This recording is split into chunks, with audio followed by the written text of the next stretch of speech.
buenas tardes a todos ustedes y muchas gracias por acompañarnos en esta charla con dos entrañables amigos de Gabriel García Márquez, quienes nos hablarán desde el afecto, desde la relación de entrecasa, desde la mirada cariñosa hacia su obra, hacia su vida, de la relación de Gabo con México.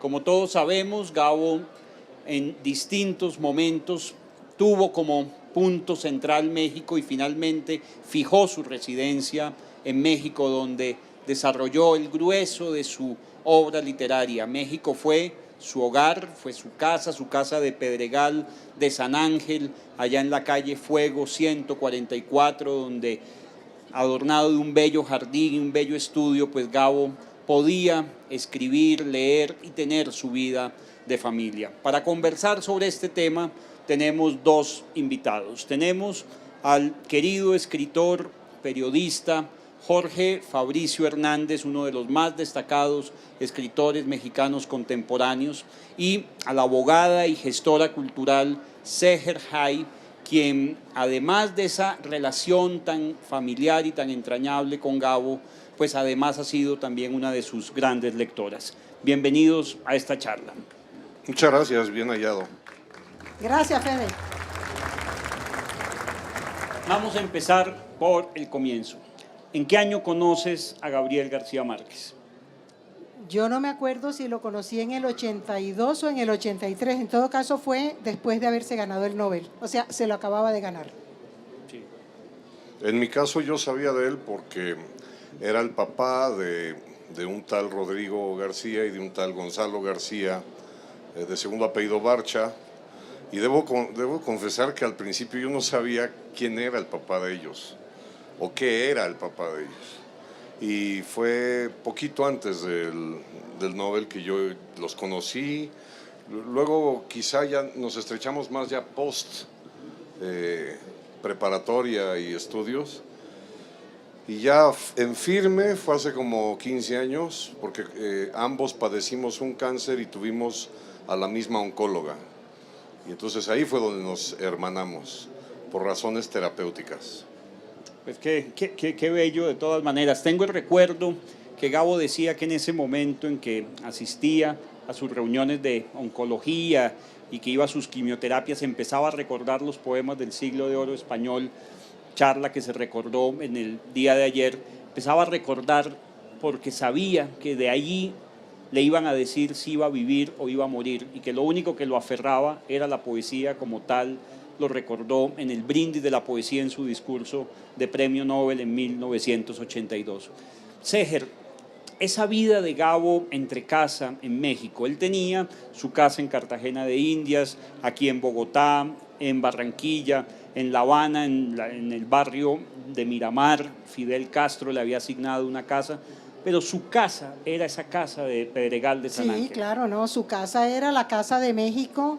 Y cuando aquí salen con el chauvinismo de que por qué Gabo estaba en México, pues se fue como se fue, nos fuimos tantos por cualquier circunstancia, y él además tuvo que permanecer cuando hubiera querido regresar porque tuvo que exiliarse finalmente.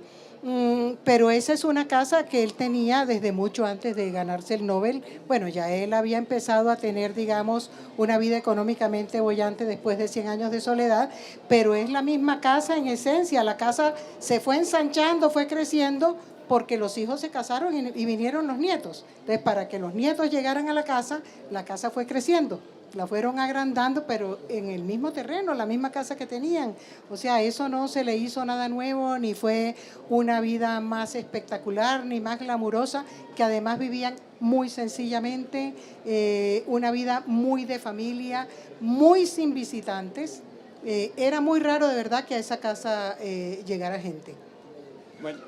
Sin embargo, yo creo que hay que remontarnos a la casa donde escribió 100 años de soledad, que no es la Casa de Fuego 144, que es la que está en el barrio de la Ciudad de México que se conoce como Las Águilas, en una pequeña callecita que es privada, y que afortunadamente a la fecha no tiene ninguna placa o ninguna señalización que diga que ahí se escribió esa maravillosa novela, porque cuando lo tuvo iban muchos ya en estado de ebriedad a tocar la pared para ver si así se podían convertir en premios Nobel. Yo entre ellos lo hice y estábamos a punto de tumbar esa pared, entonces qué bueno que ya alguien se robó la placa y ya no hay tanta peregrinación. La Casa de Fuego 144 es posterior. A mí lo que me conmueve profundamente y que yo me lo pregunto como habitante de la Ciudad de México, que es algo que todos los que vivimos en la Ciudad de México nos tenemos que preguntar, es ¿y yo qué carajos hago aquí? O sea, ¿por qué vivo aquí? Si está tan contaminada, si tiene 22 millones de habitantes, si es un lío lo del agua, si está fundada sobre 2 lagos, los horarios son desquiciantes. Parece que la odio y la amo. Eso ya parece como Pero una es crónica del maravilloso. matrimonio, ¿no? Es Parece como una maravilloso. crónica matrimonial. Eso mismo le pasó yo creo que a los Gabos. Es decir, cuando llegaron, hay un breve párrafo de Gabo que dice que llegan a ese lugar endemoniado, como tirado de la mano de Dios. Y sin embargo empezó a surgir eso que yo creo que nos une, porque yo llevo aquí 2 días. Si yo sigo comiendo como estoy comiendo, me voy a convertir en arepa yo mismo. Y si yo sigo comiendo como estoy comiendo, voy a ser el país invitado a la próxima feria del libro de Bogotá. Ellos de pronto vieron el arroz rojo con un huevo estrellado encima y Mercedes dijo, aquí nos quedamos. Y así funcionó. Ellos aparte tenían la capacidad de convertir en hogar cualquier casa. Entonces lo de menos es cómo son las casas arquitectónicamente. Que son todas igualitas por dentro. Lo que tienen es la conversación, la sobremesa y el lugar donde escribía Gabito. Y los muebles blancos. En todas las casas. Realmente, bueno, estudio, Gabo solo tenía en la Casa de Fuego allá en México, porque en Cartagena, que entre otras cosas ellos habían pensado que esa casa la iban a tener que vender desde cuando la estaban construyendo, porque tiene escaloncitos, escaleras, y Mercedes decía, pero si Gabito no mira para abajo, entonces esa casa la iban a tener que vender. Y Gabo pues la disfrutaba mucho, pero de todas maneras entrar era subir una escalera, ir a la habitación de ellos, otra escalera, bajar a la piscina, otra escalerita, o sea, no era una casa para ellos. Pero yo a lo que quiero llegar es a que ellos tenían una vida familiar muy íntima en la que realmente muy pocas personas lograban penetrar, no porque ellos la hicieran impenetrable, sino porque eran unas personas de vida muy recogidas realmente. En algunas ocasiones, no sé, llegó Ripstein o llegaba Rubén Blades o llegaba, a mí no me tocó todavía lo de los jóvenes escritores mexicanos, porque entre otras cosas a algunos les oí decir, colombianos y mexicanos, que se sentían un poquito frustrados porque es que ellos iban a hablar con Gabo y creían que Gabo les iba a hablar como si estuviera en un congreso de literatura, ¿no? Y no, Gabo hablaba como se habla normalmente y como escribía. No escribía como un académico, así igual hablaba y daba lecciones de literatura que eran más imperceptibles para un oído, digamos, que no estuviera muy, muy aguzado para entender. Una cosa absolutamente entrañable y familiar siempre. Yo quería preguntarles por esa primera llegada de Gabo a México, el papel de Álvaro Mutis, el papel de Carlos Fuentes en esa llegada de Gabo a México a comienzos de los 60.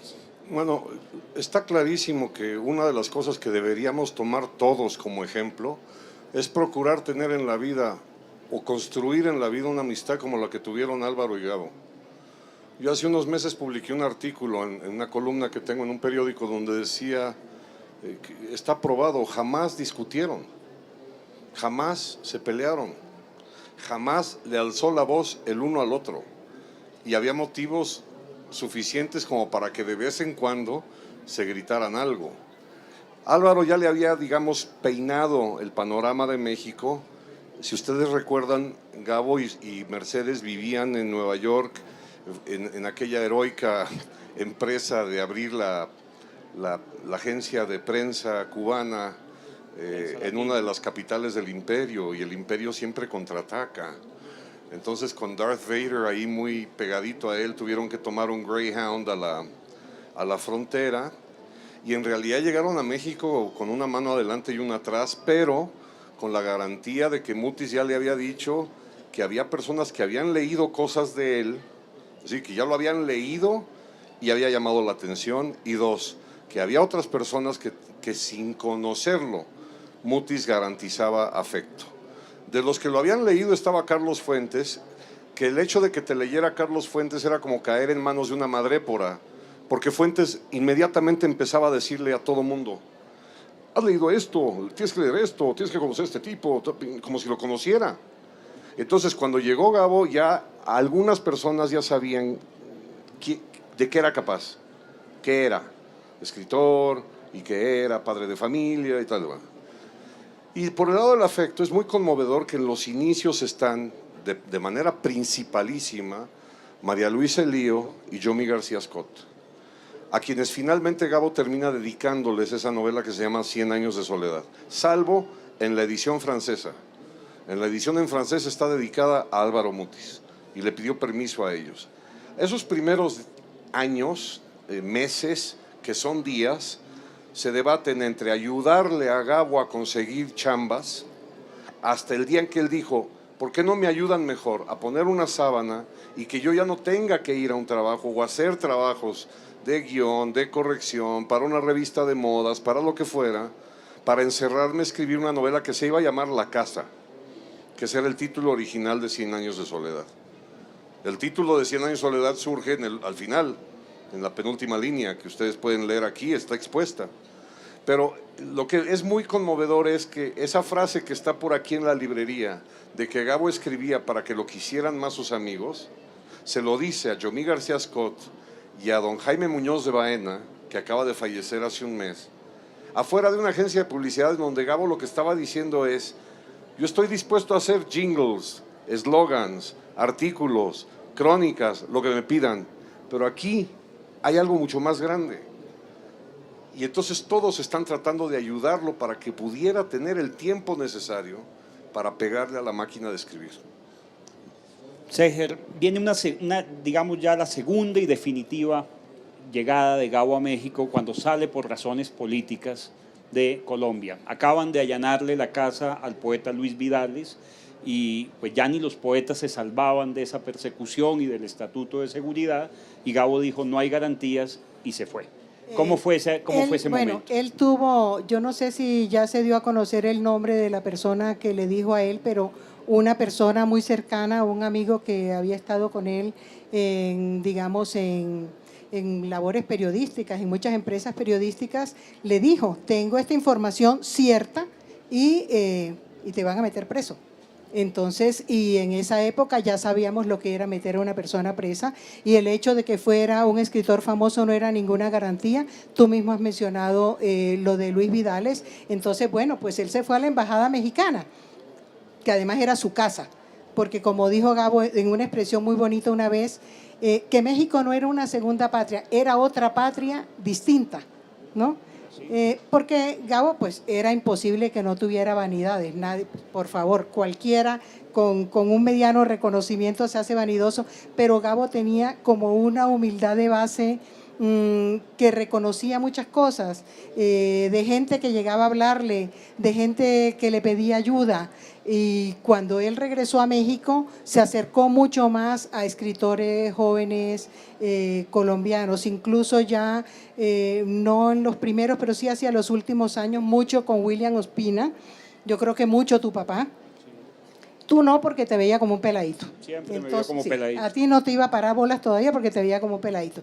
Pero se acercó mucho más a ellos y de conversación muy amena. Cuando él sacó El amor en los tiempos del cólera, entonces yo llegué y le dije: me pareció maravilloso el libro, pero hubo un momento en que yo lo que quería era meterle un puño a Florentino Ariza porque ya no me lo aguantaba. Con esa cosa de que cada vez que le hablaban: ay, yo solo sé hablar de amor, ay, yo no entiendo sino de amor. Dije, me tenía mamada, porque además nadie habla así. ¿Dónde fue que te cansaste? Le dije: no, ya ni me acuerdo dónde. Pero el libro me pareció maravilloso. Claro que otra persona se lo hubiera dicho seguramente de una manera mucho más respetuosa, ¿no? Pero ni se molestó ni nada. Jorge, volvamos un poco también a la prehistoria. Juan Rulfo, en la influencia de Rulfo y de Pedro Páramo y de ese mundo maravilloso de Comala en la construcción de ese mundo macondiano de García Márquez. Sí, parece cosa de encantamiento, pero entre las cosas que tiene la admiración es que también hay mucho de envidia. Y entonces cualquier escritor envidiaría el instante en el que Álvaro Mutis le entrega el ejemplar de Pedro Páramo, más bien casi se lo avienta en las narices y le dice, tenga, a ver si así aprende a escribir. Era un homenaje implícito a Rulfo, que posteriormente conocería a Gabo. Yo en mi estudio tengo una foto en donde están los dos juntos en el Fondo de Cultura Económica. Es una foto muy intimidatoria si es que quieres escribir, porque cualquier palabra que escribas, de pronto levantas la vista y ves la foto de esos dos ahí, entonces te dan ganas de borrar todas las pendejadas que acabas de escribir, las borras, ¿no? Fue una influencia tan importante como William Faulkner, yo diría que también Simenón, pero te voy a decir algo que yo no he visto que digan los críticos o los profesionales de la crítica. Todo el mundo habla de eso y el propio Gabo también en muchas entrevistas mencionó sus lecturas, sus influencias y el oficio de estar talando la máquina de escribir como periodista. Pero no le correspondía a él decirlo, pero no es lo mismo a que yo lea a Juan Rulfo o el instructivo de un sirope o de miel de abeja, a que lo lea Gabo. Es decir, lo que él leyó ahí le sirvió a él para alimentar o nutrir cuentos, crónicas y a lo mejor también el hilado fino de las novelas. A muchos nos han influido los escritores del pretérito, pero a Gabo se le convertían luego como en sabia compañera de su propia maravilla. Eso fue lo que Mutis alcanzó a ver con darles el libro. Luego, aparte de los libros, estaban las sobremesas. Porque otra cosa muy curiosa que tiene este escritor es, si tú le preguntabas sobre qué estaba escribiendo, te armaba un jardín botánico maravilloso, diciéndote, es la historia de un marinero que no sé qué, que en una casa, etc. Y luego resulta que no estaba escribiendo eso, estaba escribiendo otra cosa. Lo que pasa es que no te lo decía. Yo viví eso con el general en su laberinto, ¿no? Que todos los días contaba lo que estaba haciendo, lo que estaba escribiendo. Y de lo que dice Jorge de Rulfo, Gabo dice, bueno, no lo dijo exactamente así, pero él tenía historias fantásticas que no había visto que se escribieran así. Dice que cuando él leyó a Rulfo dijo, pero entonces se puede escribir así. O sea, estas cosas se pueden narrar de esta manera. Ese mundo fantástico de Rulfo que también es maravilloso. Y en abono a lo que decía, perdón que tome la palabra, pero en abono a lo que decías hace un momento, los que llegamos a platicar con Rulfo, nos pasaba lo mismo que dices, que algunos esperaban de Gabo que hablara como en un congreso de letras. Y Rulfo, hace cuenta que era un fantasma de sus libros. Yo platiqué con él un día y yo le quería exponer mi teoría sobre Pedro Páramo. O sea, yo le iba a explicar a él su novela, ¿no? Yo tenía 19 años y entonces yo era un genio y entonces yo le iba a explicar a ese güey qué escribió. Y entonces él me miraba como si fuera yo un marciano y de pronto dijo, ¿por qué no hablamos de cosas verdaderamente importantes? Y dije, bueno, pues si a usted no le parece importante lo que yo estoy aquí explicándole, ¿usted qué cree que sea importante? Y me dijo, ¿tienen agua caliente en tu casa? Y ahí quedó. Oye, yo quiero pedir perdón a todos los que les estoy dando la espalda. Mi mamá ya me hubiera regañado. Y yo quiero felicitar a los que les estoy dando la espalda, porque sé que parezco un manatí espantoso. Seger, Este es el mexicano más simpático que yo he conocido. Además es muy amoroso. Y metrosexual.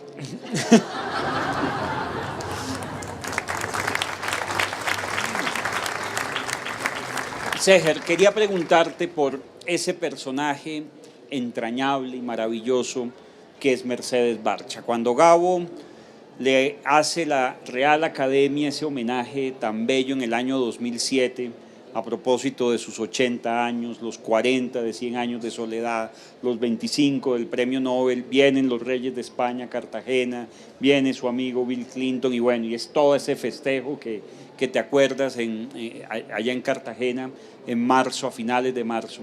Él le rinde ese homenaje tan bonito a Mercedes en su discurso.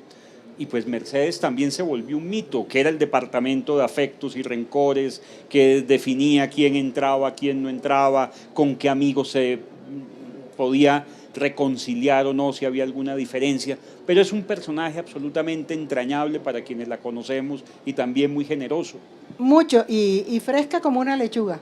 Yo una vez le dije, óyeme, es que yo precisamente cuando los 80 años, porque yo fui después de que se acabó el besamanos, o sea, ya cuando se fue el Lagarterío y los que estaban homenajeando, ¿verdad? Entonces yo fui y le dije, Meche, pero es que yo cuando hablan de ese personaje, me parece que es alguien distinto al que yo conozco. O sea, que yo conozco una persona de entre casa. Dijo, ah, yo también. Le dije, ah, no, pero contigo sí no tiene gracia. Pero ella, digamos, te digo, ella era la mujer de su marido, no estaba como con el Santísimo expuesto en la casa. Era la mujer de su marido y le hablaba como le habla cualquier mujer a su marido. Lo cuidaba mucho, desde luego, ¿no? Y lo cuidaba en todo sentido, le cuidaba las amistades. Por ejemplo, Álvaro Muti siempre lo quiso mucho. Que no es como se cree que Álvaro, por ser tan amigos, visitaba mucho la casa. Casi nunca se veían, no se frecuentaban realmente y eran tan amigos, tan entrañables y se entendían también, pero realmente casi nunca se veían. Yo lo vi 2 veces ahí, él con su vozarrón, que eso llenaba cualquier espacio con ese vozarrón y esa simpatía y esa belleza de Álvaro, porque era un tipo muy guapo, ¿no?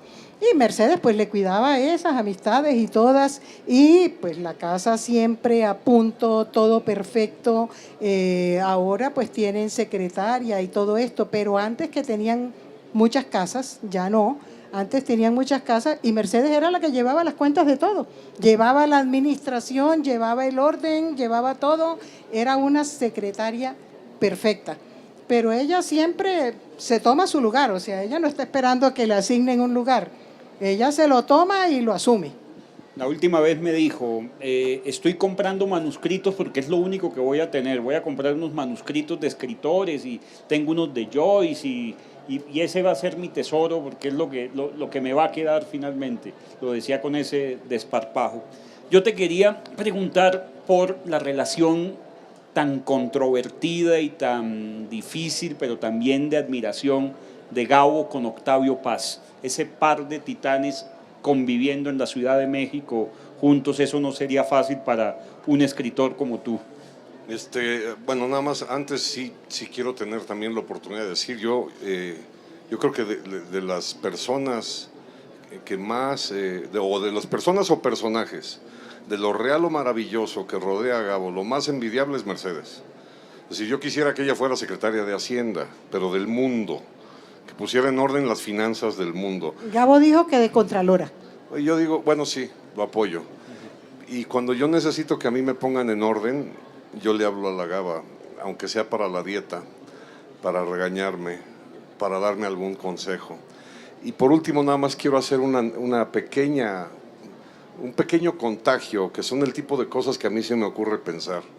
No sabemos quién es el que está en la celda con Miguel de Cervantes, en la cárcel de Sevilla, pero yo me imagino que ha de haber sido un momento muy curioso y también muy incómodo, cuando de pronto volteó Cervantes y le dice ahí a un ratero o a un pordiosero, le dice: he pensado escribir una novela de un tío que se vuelve loco leyendo libros. Y el otro dijo: pues que te vaya bien, ¿no? Échale ganas, güey, ¿no? Aquí no vas a escribir ni madres porque no hay ni pluma, ¿no?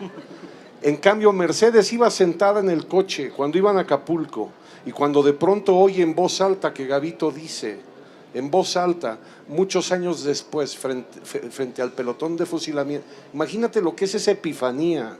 Entonces, no solamente es la que le da respaldo, cordura y coherencia, sino que lo acompaña, porque Rodrigo y Gonzalo no podían entrar a la cueva de la magia, ahí no entraba nadie, pero la que sí sabe de qué va la cosa es ella. Ella es la acompañante de la fritura, de la transpiración de una de las más grandes novelas de todos los tiempos, incluso a la par de la que mencioné antes. Ahora bien, el problema para mi generación era que México antiguamente, mucho más que ahora, es más, diría que casi ahora ya no funciona así, pero era de capillas y de grupúsculos, y si tú estabas con fulano, entonces no podías estar con sutano, y si publicabas en una revista, no publicabas en la otra revista porque eran opuestos y tal.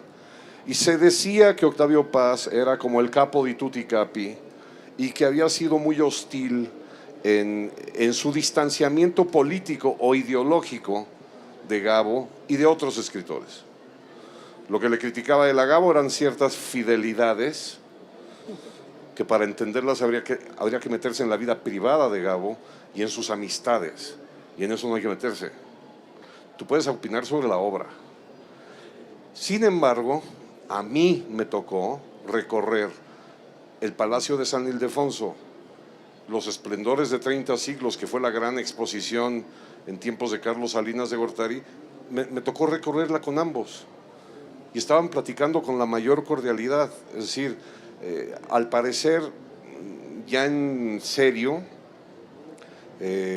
no pasó de ser un distanciamiento rancio que tenía que ver con envidias y nimiedades que curiosamente quedaron sobreseídas en cuanto 8 años después le dieron el Nobel La Paz. Sí, yo creo que en esto de la supuesta rivalidad de Paz y Gabo, creo que en mucho era un asunto de las personas que rodeaban a Paz. No a Gabo. Gabo nunca hablaba mal de nadie. Yo creo que nadie lo oyó nunca hablar mal de nadie, ni haciendo crítica literaria, ni en lo personal. Nunca hablaba mal de nadie. Yo alguna vez que me puse furiosa por ahí por lo que alguno aquí había escrito sobre él, me decía, ¿tú qué eres pendeja? ¿Por qué te pones a darle importancia a eso? Gabo no habla mal de nadie. Y en esto de Paz, era mucho de estas capillas que además medraban alrededor de la revista Vuelta y de Paz, pero no era una cosa realmente de ellos. Gabo nunca habló mal, ni siquiera de Vargas Llosa, nunca lo mencionó. Es así, Y creo que también tiene que ver con una cosa que es el humor. Que se habla poco, creo yo que se habla poco, del sentido del humor o del buen humor que tenía Gabo. Transpiraba buen humor, a veces más que otros días, o a veces más bailando que callado, o a veces más comiendo que hablando. Pero en el caso de Octavio Paz era muy difícil que tú llegaras a sentir que estaba de buen humor. Más bien la proyección era que era muy probable que estuviera de mal humor. Parecía que estaba enojado. Y aunque también Octavio directamente lo que hacía no era denostar, ni criticar, ni insultar, Octavio sí fue un hombre de otro tipo, de otra pasta, de otra generación, que entablaban constantemente la crítica y la discusión. Lo cual quiere decir discutir, no pelear. Que también eso se le entendió mal en México. Es decir, en México dijeron, sí, pues entonces te quemamos como muñeco afuera de la embajada gringa. Y no se trata de eso, se trataba de sentarse en una mesa y discutir. Y, por ejemplo, en ese sentido, Gabo se enteró que yo imitaba a Octavio Paz la voz y le divertía mucho. Y en cambio, cuando se enteró Octavio Paz, se molestó tanto que yo pensé que me iba a vivir a Bolivia. Y ahorita sería el papá de Evo Morales. Pero afortunadamente me quedé en México y ya no se habló del tema. Pero no tenía humor, no podía aceptar que alguien lo imitara, ¿no? Yo me niego a creer que Gabo se hubiera distanciado o hubiera peleado con alguien por razones políticas, porque para esa gracia se hubiera peleado con Mutis. Sí. Eran el agua y el aceite en términos políticos. Y no, eran amiguísimos. Gabo decía, no, es que Mutis y yo estamos de acuerdo, ambos estamos en contra de la burguesía. Sí. Como Mutis decía que él era monárquico.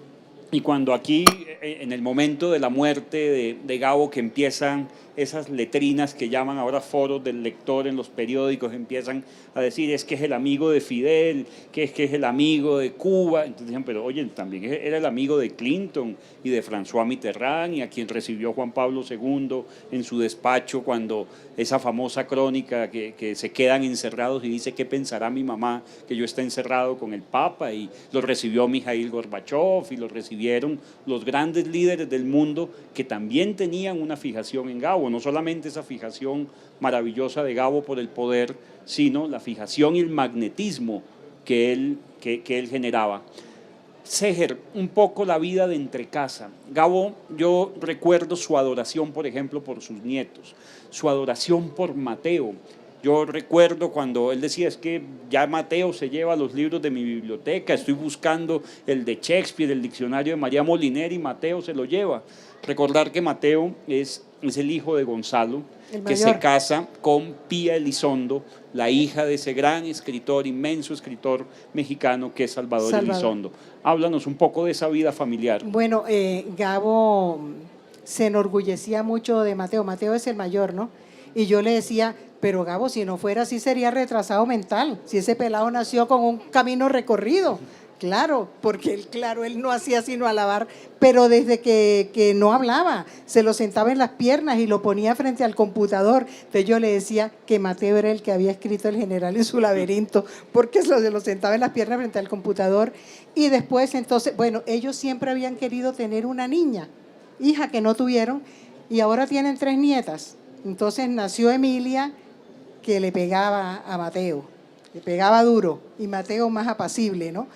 Y ya después fueron viniendo los otros nietos y los de Rodrigo, como Rodrigo todo lo hace bien, entonces las niñitas de Rodrigo son perfectas también, unas niñitas que hablan perfecto español, viven en Estados Unidos y son como su papá, unas personas, y los de Gonzalo igual, son muchachos inteligentes, sencillos, nadie se firma García Márquez, los hijos muchísimo menos, entre otras cosas porque Mercedes dijo, ¿y por qué van a ser García Márquez si tienen mamá? ¿Son García Barcha o se firman nada más García por un exceso, digamos, de sencillez? Hay que mencionar a Jerónimo, porque no se ha dicho su nombre, que es un genio y es un músico nato, y son amigos de mis hijos. La gran ironía es que ellos son de los mejores amigos que tienen Santiago y Sebastián. Dicho así, yo creo que lo que interesaría a las personas y a los lectores, a lo mejor es una posible explicación, es que cuando tú tienes bien hilados los afectos, con tu familia, con tus hijos y con tus nietos, con tus sabores y con tus recuerdos, en realidad no importa en dónde duermes, en dónde la pases, aunque no sea donde naces.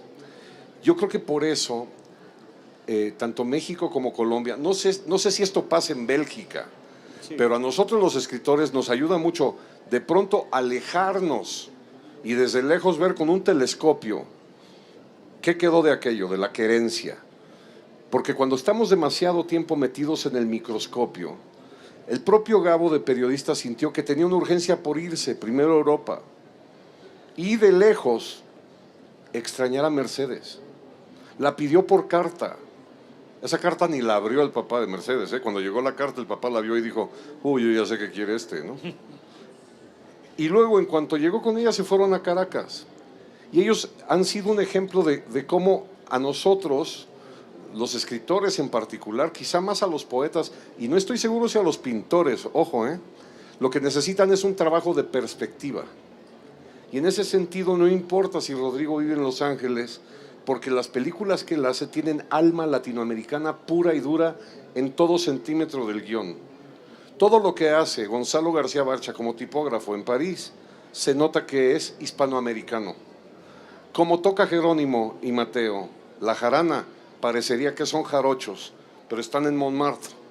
Y cuando Gabo está cuajando la gran novela de Macondo, que se supone que es exclusiva de una región particular colombiana, resulta que la entiende hasta un chino y un finlandés, porque en realidad no importa en dónde la está escribiendo con una topografía y una geografía que son mucho más entrañables. Eso es lo que yo quería decir. Bueno, yo creo que también uno a veces, digamos, toma la decisión de salir, pero no toma tanto la decisión de quedarse, sino que uno se va quedando, ¿no? Desde luego cuando salió a Europa tenía pues razones muy laborales también, ¿no? Y desde luego también de escritura, porque él contaba cómo escribía él cuando estaba en París, que no tenía calefacción en el invierno, muerto de frío. Eso era para criticarme a mí cuando yo me quejaba de frío o algo. Entonces decía que claro, que como a mí no me había tocado sufrir y que a él sí, y contaba eso, cómo había sido su vida allá. Pero luego ya en México, después, yo creo que se fue quedando, hasta cuando se fue ya, que se tuvo que ir a la embajada y pues ya definitivamente ya se quedó allá. Pero Gabo siguió siendo lo que dice Jorge, muy colombiano y muy caribeño, impresionantemente caribeño en las expresiones, en la manera de contar los sentimientos, en la manera de relacionarse con las personas. Muchas mujeres creían que Gabo las estaba enamorando porque era un tipo muy galante, de piropear, de decir cosas lindas, de decir siempre cosas amables, y a los escritores también. Yo no sé qué tanto les serviría eso, porque no creo que les hubiera hecho críticas realmente. No, pero a mí sí me conquistó. Yo me desmayé, de hecho. Seger, y tú lo acabas de mencionar, él era un hombre absolutamente caribeño. Él recibe el premio Nobel vestido de liquiliqui porque dice: yo voy a demostrar que la guayabera es el traje nacional del Caribe. ¿Te puedes imaginar esta sociedad bogotana cómo lo criticó? Dijo que parecía un paletero. Y la costeña también. Y sin embargo él se fue con su traje de liquiliqui, demostrando que el Caribe era un ámbito que nacía en el Mississippi y terminaba en nuestra costa norte de Venezuela y de Colombia. Te quiero preguntar por un asunto muy familiar, Seger, una experiencia muy bella de tu hijo, Iván. Iván Granados, hijo de Seger, tuvo el privilegio y el honor de organizar la biblioteca de Álvaro Mutis y de Gabo. ¿Qué recuerdas de eso y qué te cuenta Iván de esa experiencia? Iván cuenta poco porque es bastante callado, al contrario de su madre, pero es que Gabo lo conoció muy chiquito. Y entonces Iván hacía desplantes, pues porque era un pelado. Entonces decía Mercedes: ven para que conozcas el estudio de Gabo. La primera vez que Iván fue, que debía tener 11 años, dijo: ¿para qué? Un escritor se siente y escribe, ¿qué le voy a ver? No tengo nada que verle. O nos íbamos los fines de semana para Cuernavaca e Iván decía: no, yo no me voy porque ustedes son muy hartos, ustedes son muy aburridos, y no iba. Entonces Gabo siguió viendo a Iván como un peladito, hasta que Álvaro Mutis le dijo: no es ningún peladito, es ya un muchacho y es muy bueno y no sé qué, y le hizo elogios y le dijo: a mí me organizó lo que se llama algo así como una biblioteca razonada, que es organizar los libros de acuerdo con las influencias que ha tenido ese libro y en las que ha influido el libro también. Y Gabo entonces vivía feliz con él y le decía a Iván: no trabajes tan rápido. ¿Tú por qué trabajas tan rápido? ¿A ti te gusta ganarte el sueldo tan rápido? Tienes que trabajar más lento para que te rinda más, para que te pueda durar más el trabajo. Pues al poco tiempo de quedar organizada esa biblioteca, yo lo visité allá en la casa de Pedregal y me consta esa biblioteca por esas influencias, por géneros y por orden alfabético dentro de esos géneros, una cosa impecable. Y en alguna revista de una aerolínea pude leer un testimonio de Iván hablando de la biblioteca. Sí, se ha escrito como en varias cosas aquí, no sé, yo he leído por ahí. Ese nunca me manda nada, me lo cuentan los amigos y me lo mandan los amigos. Ese no dice nada, es hermético.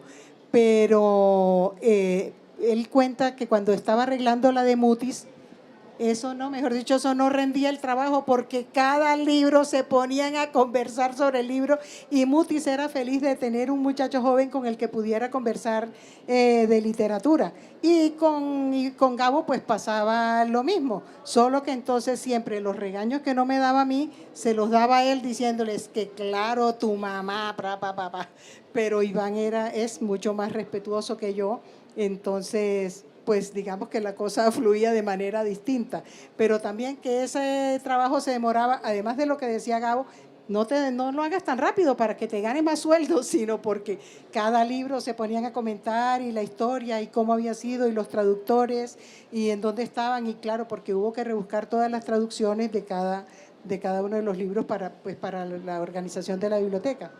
Jorge, te quiero preguntar, aquí la relación de Gabo con los escritores jóvenes pues fue una relación muy puntual con ciertos autores, William Ospina, con Jorge Franco, Santiago Gamboa, el mismo Héctor Abad, como de la generación posterior a ese post-boom.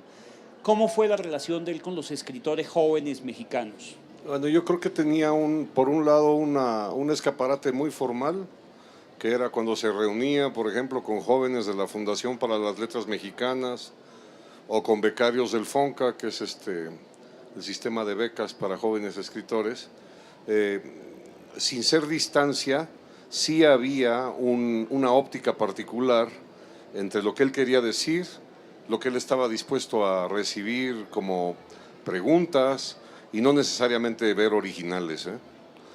Y la otra es los que entrábamos, digamos, de otra manera, por razones de afecto, de amistad o por de chiripa.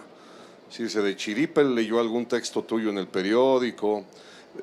Por encima de todo hay que decir que fue un hombre muy generoso, era muy generoso. Ahora eso no quiere decir que él marcaba los textos o que te decía la etimología de la palabra gitanjáfora o que te daba la receta secreta para cómo mantener en suspenso un lector en un cuento de terror. No, era entrañable y cariñoso en el sentido de que siempre te iba a recomendar lecturas tangenciales que tenían que ver con lo que tú estabas escribiendo o películas, porque constantemente hacía referencias a películas, evidentemente con la delicadeza y la educación de quien te dice, seguramente recuerdas esta película de fulano de tal.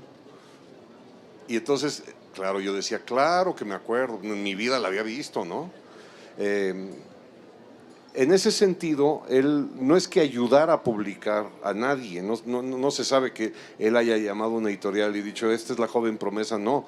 Él lo que hizo fue estimular siempre, nunca cortarle las alas a nadie, pero también creo que él sabía, con este colmillo de este lado derecho, que había muchos que eran puros cantamañanas, es decir, de pronto alguien daba un campanazo con un cuento en un suplemento dominical y entonces Gabito con mucha educación, pero no decía nada, pero se sabía que ese no iba a llegar a nada.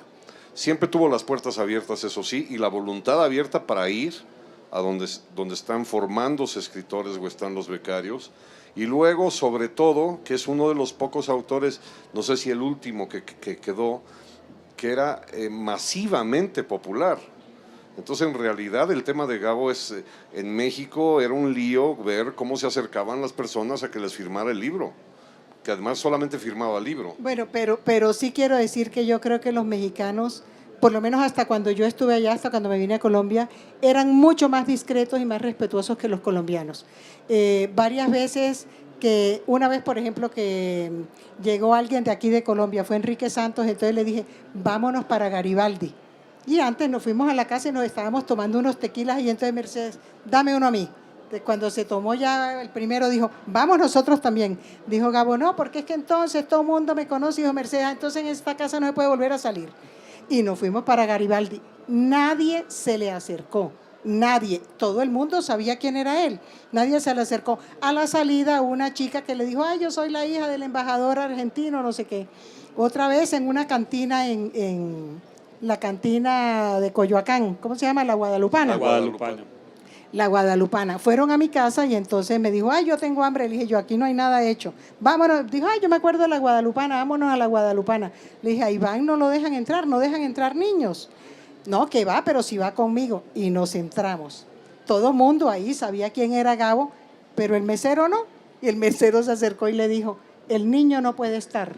Le dijo, Gabo, ¿está conmigo? Le dijo, pues se va también usted con él. Se van los dos. Pero en general la gente a veces haciendo fila para ir al cine, de verdad con un respeto, no es esto de aquí y más en la costa, ¿no? En la costa sí somos los más faltos de respeto del mundo, eso todo el mundo se le acerca, lo toca, lo abraza, lo no sé qué, Gabo. No, en México la gente de verdad era mucho más respetuosa. Yo recuerdo incluso fiestas de cumpleaños de Gonzalo, que estaban los amigos de Gonzalo, a lo mejor estabas tú ahí, Gabo estaba ahí y nadie se le arrimaba, de los pelados ninguno, porque se cohibían o pues de todas maneras era más respetuoso y además era el papá de su amigo. Yo creo que esa es una metáfora clave. Mira, él podría haber vivido en cualquier país del mundo. Habría países en donde lo dejarían vivir, como en Estados Unidos le prohibieron la visa en un tiempo, como si estuviera con un niño en una cantina, por decir. Lo que sería interesante es que nos propongamos de aquí para adelante tratar de entender por qué nos queremos tanto Colombia y México. Y yo creo que para las futuras generaciones está bastante fácil. El presidente ya lo establecieron Mutis y lo estableció también Vallejo, pero sobre todo Gabo y Mercedes, porque los muchachos también son mexicanos, Gonzalo y Rodrigo. Y eso se tiene que entender también al leernos. Eso quizá es la aportación mayúscula que logra un escritor. Que una obra logre volverse extrageográfica, extrageneracional, y por ende hay que seguirlo leyendo. Seher, yo te quiero preguntar por un par de personajes entrañables de la vida cotidiana de Gabo: Mónica Hernández y Genovevo Quirós. Yo le dije a Mercedes que ahora tenían que subirle el sueldo a Genovevo, porque Geno es el chofer y en todas partes lo sacan como el asistente, ahora le tienen que subir el sueldo. Pero son dos personas muy eficientes, muy discretas, sumamente discretas, y para trabajar en esa casa, pues la discreción tú sabes que es requisito fundamental. Allá no es tanto de espantar lagartos, porque ya te digo, en México de verdad que la gente es más discreta, pero sí pues visitantes que no, pues que él está escribiendo, como decía la muchacha que tenían antes, Uva, cuando alguien llegaba, el señor está estudiando. Uva ya se fue, pero cada vez que llegaba un visitante y no había que interrumpir, decía, el señor está estudiando. Ella sí no dejaba ni que Mercedes dijera, ella de una vez sacaba a la gente de ahí. Y ya pues Genovevo, pues tú sabes que antes estuvo Mundo, que fue el chofer muchísimos años, y Mateo creía que era la casa de Mundo y el carro de Mundo, porque era el que lo paseaba. Y Mundo se fue ya por viejo, jubilado, ellos lo pensionaron, se fue, y llegó Genovevo, que es una persona mucho más joven, y Mónica también es una persona mucho más joven, y los dos hacen una dupla maravillosa. Entonces esa casa funciona como un relojito, porque ya Mercedes creó un sistema de administración. Pues bueno, ya para terminar, ya para redondear, Gabo murió un Jueves Santo como Úrsula Iguarán, murió el 17 de abril, y era impresionante esos designios del destino que muriera justo el Jueves Santo. El 21 de abril fue el gran homenaje en el Palacio de Bellas Artes. Y yo creo que una de las cosas más emocionantes fue cuando salió esa caravana desde la Casa de Fuego 144 allá en Pedregal hasta Bellas Artes, esa caravana y las gentes agolpándose en las calles, arrojando flores, festejando la vida de Gabo. ¿Cómo fue ese momento para ustedes, el momento mismo de la muerte de Gabo, ya para terminar? A mí me tocó estar en la casa, se lloró muy poco, y yo hice la travesura de por primera vez ir a ver dónde escribía, porque a lo largo de nuestra amistad los que podían entrar ahí eran mis hijos, y a mí nunca me dejó entrar. Y entonces lo primero que hice fue, sin permiso de Mercedes, asomarme a ver la cueva ya vacía. Ese día tembló en la Ciudad de México, ese día empezó a llover en Aracataca, que hacía 8 meses que no llovía. Ese día llovió en la Ciudad de México y había una fila que le daba la vuelta a la Alameda, de personas mojándose, que no querían moverse ni un centímetro, la mayoría con el ejemplar en la mano, como si se los fuera a firmar. Pero ese día también Rodrigo captó en el sillón donde leía Gabo un arcoíris. Dijiste que efectivamente conviene. Hay un párrafo en donde los pájaros mueren porque se metían a las habitaciones y pegaban en las ventanas o en las rejillas metálicas por el calor que hacía en Macondo. El día que murió el Gabo se metió un ave en la casa y pegó contra un vidrio y murió, y lo sacó Gonzalo.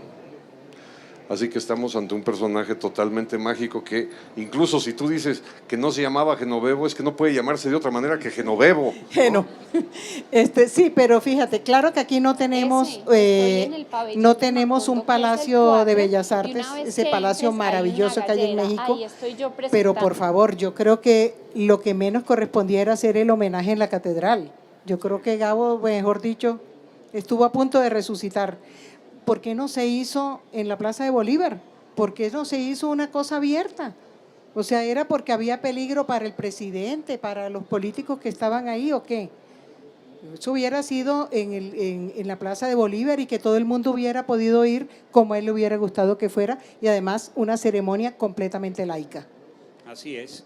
Pues yo creo que hemos tenido una aproximación maravillosa desde el afecto con nuestro querido Jorge Hernández y con Seher Jai dos personas, la muy querida y más entrañable de toda mi vida, y yo quiero pedir un aplauso para ellos y que esta charla nos invite finalmente todo este pabellón de Macondo y todo lo que está pasando acá a seguir releyendo a Gabo, que Gabo no muera nunca en el corazón de sus lectores, porque nos va a seguir celebrando este maravilloso idioma, dándole prestigio a este maravilloso idioma que es el español con su literatura. Muchas gracias a los dos. Gracias a ti, viva Colombia.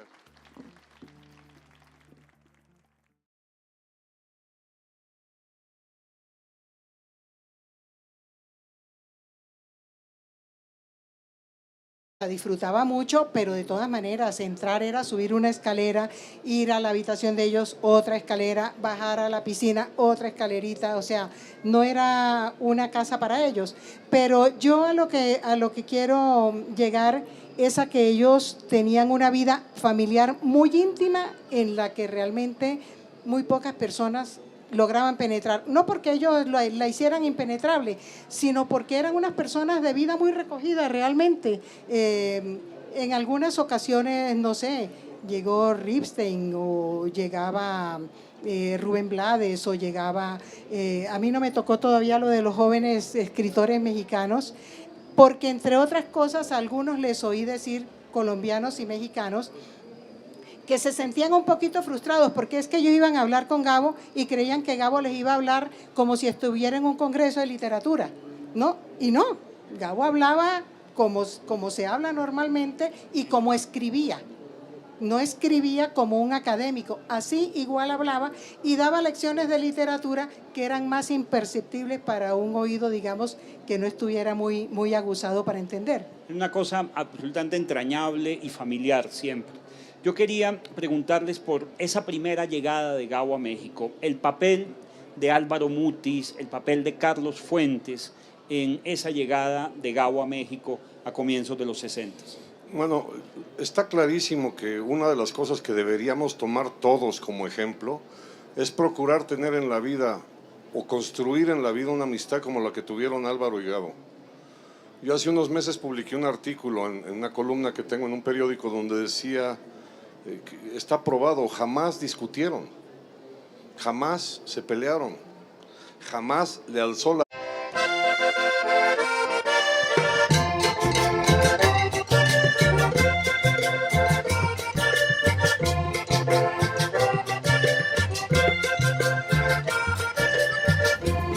Buenas tardes a todos ustedes y muchas gracias por acompañarnos en esta charla con dos entrañables amigos de Gabriel García Márquez, quienes nos hablarán desde el afecto, desde la relación de entrecasa, desde la mirada cariñosa hacia su obra, hacia su vida, de la relación de Gabo con México. Como todos sabemos, Gabo en distintos momentos tuvo como punto central México y finalmente fijó su residencia en México, donde desarrolló el grueso de su obra literaria. México fue su hogar, fue su casa de Pedregal de San Ángel, allá en la calle Fuego 144, donde adornado de un bello jardín y un bello estudio, pues Gabo podía escribir, leer y tener su vida de familia. Para conversar sobre este tema tenemos dos invitados. Tenemos al querido escritor, periodista, Jorge Fabricio Hernández, uno de los más destacados escritores mexicanos contemporáneos, y a la abogada y gestora cultural Seher Hay, quien además de esa relación tan familiar y tan entrañable con Gabo, pues además ha sido también una de sus grandes lectoras. Bienvenidos a esta charla. Muchas gracias, bien hallado. Gracias, Fede. Vamos a empezar por el comienzo. ¿En qué año conoces a Gabriel García Márquez? Yo no me acuerdo si lo conocí en el 82 o en el 83. En todo caso fue después de haberse ganado el Nobel. O sea, se lo acababa de ganar. Sí. En mi caso yo sabía de él porque era el papá de un tal Rodrigo García y de un tal Gonzalo García, de segundo apellido Barcha, Y debo confesar que al principio yo no sabía quién era el papá de ellos o qué era el papá de ellos. Y fue poquito antes del Nobel que yo los conocí. Luego quizá ya nos estrechamos más ya post preparatoria y estudios. Y ya en firme fue hace como 15 años, porque ambos padecimos un cáncer y tuvimos a la misma oncóloga. Y entonces ahí fue donde nos hermanamos, por razones terapéuticas.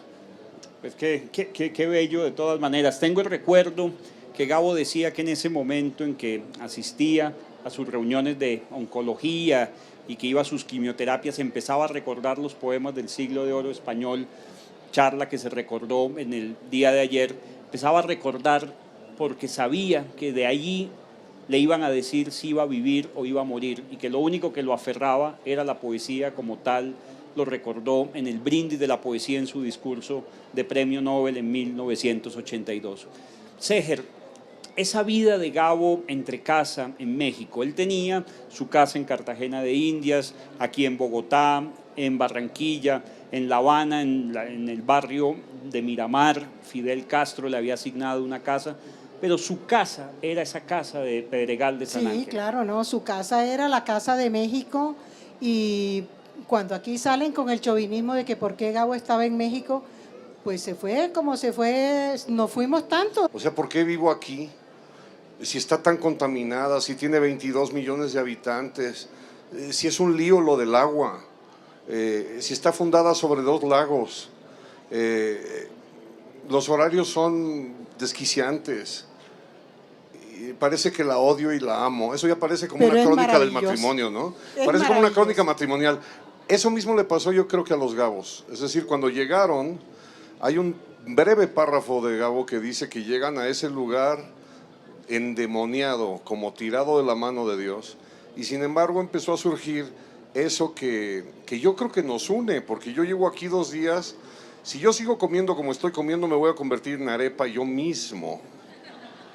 Y si yo sigo comiendo como estoy comiendo, voy a ser el país invitado a la próxima feria del libro de Bogotá.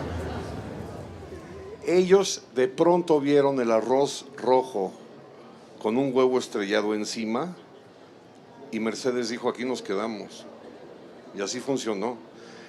Ellos aparte tenían la capacidad de convertir en hogar cualquier casa.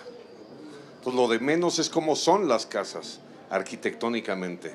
Que son todas igualitas por dentro. Lo que tienen es la conversación, la sobremesa y el lugar donde escribía Gabito.